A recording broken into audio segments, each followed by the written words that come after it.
Hi everyone, welcome to my new mini vlog. হ্যাঁ, নতুন বছরে নতুন কিছু করার চেষ্টায় আমি, তাই নতুন বছরের সকালের রিফ্রেশমেন্ট নিতে চলে গিয়েছিলাম গঙ্গায়।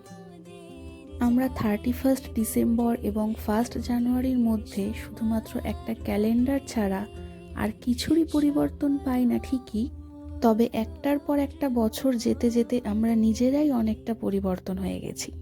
আজকের দিনে কে কতগুলো গ্রিটিংস কার্ড পেল, কার গ্রিটিংস কার্ড কতটা সুন্দর, সেই নিয়ে ব্যস্ত থাকা আমরা আজ একটা হ্যাপি নিউ ইয়ার টেক্সট করতেও ল্যাদ খাই।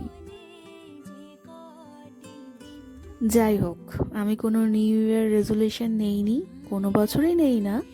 তবে 2024-এ করা ভুলগুলো থেকে শিক্ষা নিয়ে নিজেকে আরও ইমপ্রুভ করতে চাই। তোমাদের আজকের দিনটা কেমন কাটলো জানিও। সবাইকে নতুন বছরের অনেক শুভেচ্ছা। দেখা হচ্ছে নেক্সট ভিডিওতে।